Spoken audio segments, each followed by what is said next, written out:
E do outro lado, Mari, o Norris, como é que você pode descrever essa gangorra? Porque pro lado dele também foi uma gangorra, né? Ele chega a ver que realmente ele tem que bater de frente com o Verstappen. Ele corre o risco, né? Ele pode ser campeão, e aí entra todas aquelas confusões com o Piastri por conta de ordem de equipe, um momento conturbado. Exato. Como é que foi ver essas fases do Norris, por enquanto? Eu acho que o Norris, até por uma questão de tempo na Fórmula 1, ele ainda está mudando, ele ainda está evoluindo. Ele não é um Norris que eu reconheço sempre, sabe? Ele reage de formas que eu fico surpresa às vezes, sabe? Ou de estar de mau humor, ou de repente estar super aberto, ou, né, ele ainda está achando o caminho dele. Aí ele está pela primeira vez disputando um título mundial. Sim. E ele está disputando um título mundial, tendo dentro de casa um cara que pode tomar a posição deles no próximo ano. A qualquer momento. Não é que ele está tranquilão, né? Então ele está... Eu estou vendo como é que ele está enfrentando isso, assim. E ele tem sido uma gangorra. Ele tem sido lá em cima, lá embaixo, lá em cima, lá embaixo. E eu até falei para ele na entrevista com ele, eu falei, se você... Eu li, porque eu não estava num grande prêmio quando isso aconteceu, quer dizer, logo depois, a imprensa inglesa te criticar pelo fato de você falar muito dos seus defeitos, que quando você, putz, eu errei, eu fiz errado, eu não sei o que está acontecendo, e você falar quando está triste, quando está isso, quando está aquilo. E para mim, como brasileira, eu acho muito esquisito a imprensa criticar isso, porque para a gente, para o brasileiro de uma maneira geral, é natural que você fale. Quando você está muito bravo, quando você está muito contente, quando deu tudo errado. É a nossa natureza. O que não é muito natural para a gente é ser mais contido, você esconder os seus sentimentos. Eu estou falando aí não estou criticando, eu estou achando, tem um colide aí culturalmente as expectativas, né? E ao mesmo tempo eu li que você disse, olha, para mim funciona bem assim. Eu, quando tô mal, eu me ponho para baixo para valer, porque eu sei que eu vou reagir melhor assim, né? E aí eu perguntei para ele, eu falei, né, a gente tá falando sobre essa coisa de achar, através de terapia, ou seja lá do que for, achar o que funciona bem para você, né? Então eu acho que ele tá ainda tá tentando se achar qual que é o melhor jeito dele, né? Então as pessoas às vezes me dizem, porque ele fez aquela vez ele me defendeu, né, e tal... E dizem, pô, vocês são amigos. Eu não sou amiga dele, eu me relaciono bem, mas eu nunca sei, esse ano principalmente, como que ele vai estar no microfone. É engraçado, né, porque é algo que quem tá de fora e quem, talvez, os espectadores e quem não vive o jornalismo acha que porque você tá ali ano após ano, eles tiverem aí 24 fins de semana por ano, que vocês se tornam amigos. E não é bem assim. A gente tem que manter uma certa distância, né? Principalmente você, porque ele é o seu objeto de trabalho, exato, querendo ou não. Então você precisa ter uma certa distância, né? A gente não, assim, ninguém frequenta a casa um do outro, nem liga e tal. Acontece às vezes de estar no mesmo lugar. Tá no aniversário de alguém, a pessoa tá lá. Ou você tá, como a gente mora no mesmo lugar, você pode estar no mesmo lugar e aí se cumprimenta, ou então pega um voo junto, aí conversa e tal, mas a gente não se telefona, entendeu? E o fato de ter, assim, de me verem sempre, a coisa boa é que como eles me veem sempre ali, e eu tô sempre falando com eles, e sempre falando com eles, e sempre falando com eles, você acaba tendo um pouco mais de proximidade. Sim. Né? E aí pelo tipo de pergunta e tal, e aí você vai fazendo essa ligação, mas demora.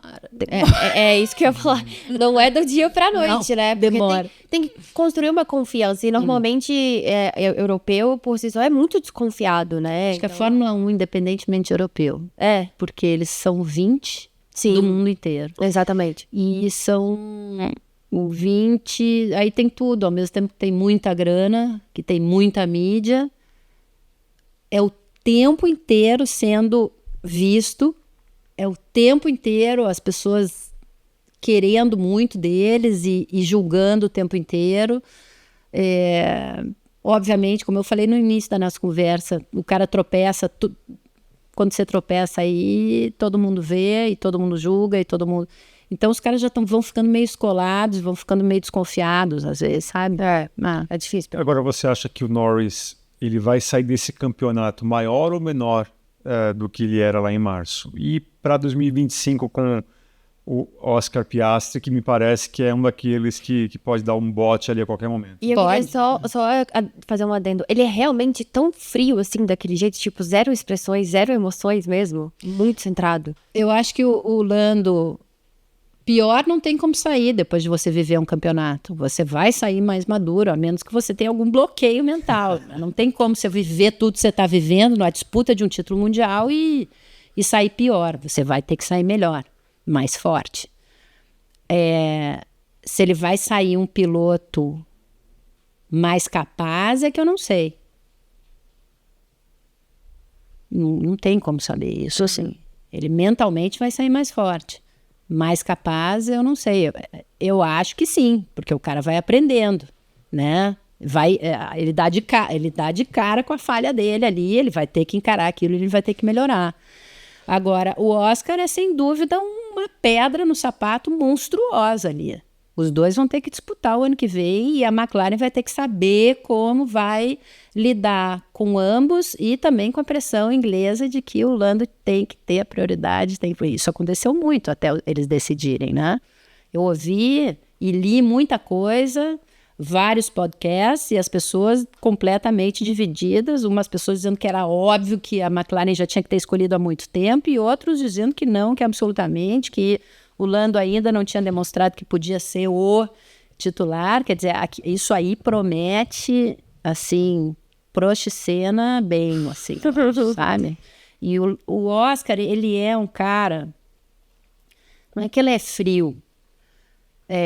Eu acho que, como todo mundo, ele tem lá, as emoções dele estão em uma camada, eu acho que bem mais profunda, sabe? E isso é uma coisa que me impressiona muito, porque muitos campeões que eu conheço têm esse perfil, que se emocionam muito pouco. Sai pouco dele, assim, essa emoção, assim, até sair, vamos dizer assim, transbordar, tá lá dentro. Então a impressão que eu tenho é que o cara consegue manter uma certa clareza por mais tempo. Eu posso estar errada, talvez o cara que seja muito contido, aí é que ele não consegue mesmo, que fica uma bagunça dentro da cabeça e do coração, mas eu tenho essa impressão dele, assim, que ele é tipo Torben Grael. O Schumacher eu não cobri muito, então, para poder dizer para vocês, assim, eu falei poucas vezes com ele. Eu falei com ele quando ele estava na Mercedes e algumas vezes no Grande Prêmio Brasil aqui. Mas tem um tipo, assim, que você reconhece de atleta que tem uma certa frieza, e ele tem isso, assim, ele tem a frieza e ele tem o resultado. E aí, mesmo quando ele está muito feliz, ele não está Bjorn Borg, Iceborg, mesmo que ele a véia. Mas quando ele está muito feliz, ele não mostra muito. Quando ele está muito triste, ele não mostra muito. A entrevista exclusiva que eu fiz com ele foi sobre isso. E talvez ele também pague um pouco... Não é pague, não é a palavra certa.